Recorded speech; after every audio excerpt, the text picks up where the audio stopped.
Hello everyone and welcome to Insights at DDLynn Designs. So I thought I'd teach you all how to make this really fun, simple ring. And that's rose quartz, and I embellished the sides with these little beads.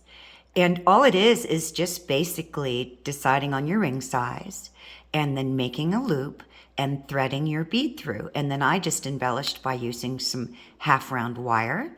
You could weave the whole thing. And I also used half round wire on the back because when I was done, it was just a little bit too big for me. So I wanted to make sure that it was a little snugger. So by wrapping half round wire, it actually becomes a ring sizer. And it brought my side down. So isn't this fun? So before we get started, just a sweet and friendly reminder that please support this page, subscribe, hit the bell, comments are just wonderful, likes, thumbs up. It's a social media world, and in order for YouTube to share my page, we have to get traffic or we just get lost in cyberspace. So thank you so much, you all, for being here. And if you have any questions, let me know and let's get started. So I know that I wanted about a size 6 for my ring, but I also know that I'm going to need some gap space. So what I've done is I've cut, I don't know, 1.5 inches of wire here, and I'm going to set it back on the 6 mark. And then what I'm going to do is I'm going to take my bead and I'm going to kind of put it in between there to see how it sits and also to know where I need to bend my wires back. So based on how I have this, I'm going to be bending right here and right here. And an easy way to know where to bend is to just get your Sharpie, line your bead up right underneath that crossover, and I'm going to just make a mark here and a mark here. Because you're going to need a gap. You can always tighten this up if it's still a little bit too big. You can cut your loops back, okay? So I'm going to get my hands out of the way here and all my little tools. So the first thing I'm going to do is I am going to bend back at this mark. And first I want to line up and make sure that those marks are lined up. And then I'm just going to use my thumb to hold this tight, and I'm just going to take it straight up and over. And I'm going to do the same thing on the other side. And then I'm going to see if I need to adjust this and how big this is actually going to be. So this is what you should have. And by the way, I use 16 gauge round wire because I don't think rings hold up on 20 unless you're doing multiple wires.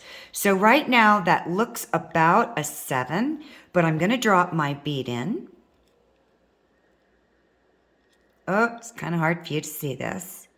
And that gap is a little wide, so I'm actually going to slide this up on my ring mandrel, which is really cool, to a 6, and I'm going to pull it together. Now I'm going to put my bead there again.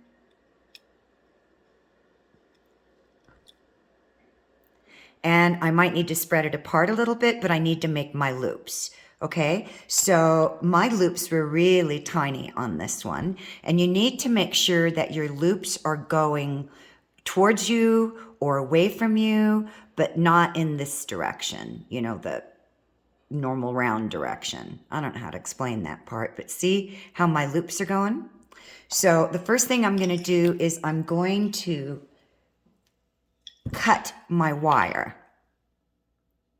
So I'm going to measure that because I want a 2 millimeter loop. I want a small loop, and you can have it big. Maybe I'll do 3 on this one. So I know I need a 1/2 inch to cut a 3 millimeter loop.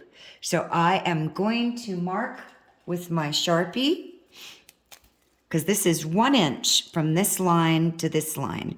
So I'm going to mark it exactly at the 1/2 inch mark. I'm going to turn it over and mark it exactly at the 1/2 inch mark.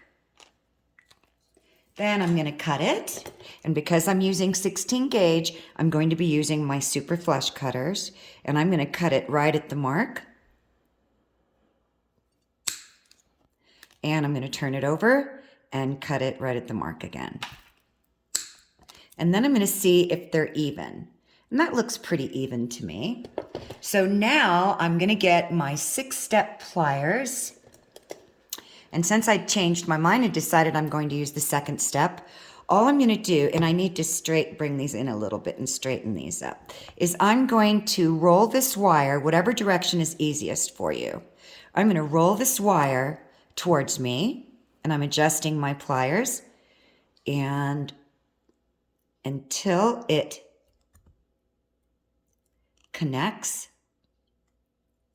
And I'm going to do the same thing on this side. I'm going to roll just my wrist and just make a roll towards me. Now I'm going to have to turn it around to come around and complete that loop.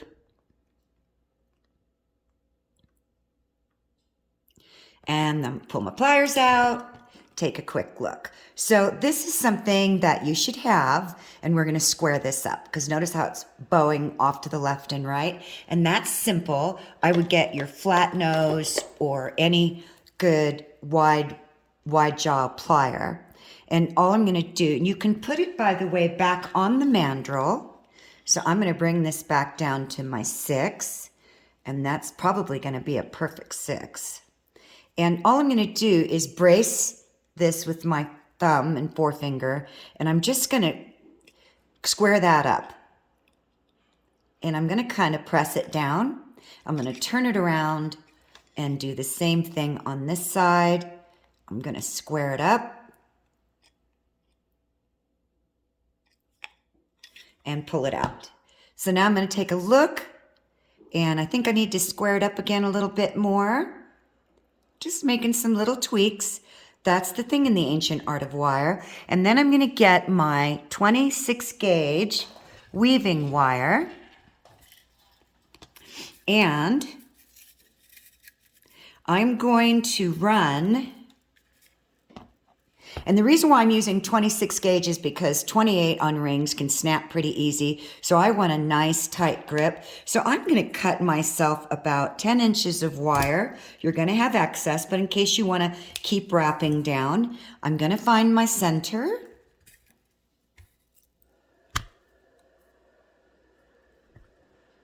So there's my center.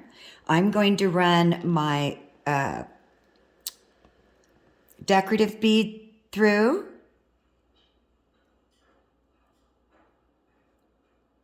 So tiny. And then this is fluorite, and fluorite comes in multiple colors. It actually looks like a lilac amethyst, but it's not.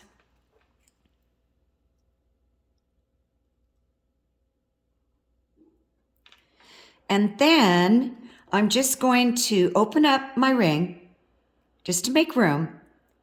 And I'm going to slide this. Well, actually, I should probably have, that's okay. It'll work. You could have put your wire through first, which I think I'm going to do. So watch this. I'm holding my bead and my little decorative beads, and I'm now pushing the wire. That's the easiest way. So anyways, I'm going to run this to center. And now this is what you should have. Isn't that the cutest dang thing? And then all I'm going to do is, depending on which way you want to wrap, I'm going to make sure that this is pushed together. And it looks like I need to squeeze it together a little bit more.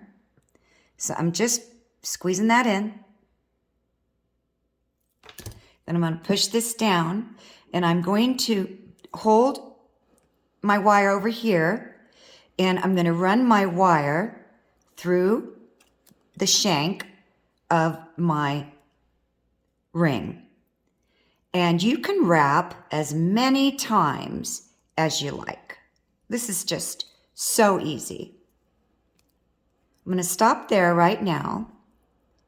And I'm going to pull through on the other side. And as I'm pulling, I'm making sure that I really get that in there tight. And you want to wrap in the same direction that you did the other one. So I'm coming from through the ring shank, and I'm really pulling. Now you know why I'm using a 26 gauge, because I'm really tightening down on that wire. So you can just go off on this. Add any beads you want. I did one with a beautiful pearl and some Japanese crystals, and I put the crystals on the outside instead of on the inside, and just keep wrapping. So I am going to do a couple more wraps here, and no kidding, and no pun intended, and I'm going to wrap it up. So if you use a lighter gauge like 18, I would recommend that you hammer the base of your shank. That's just my opinion. Do as you please.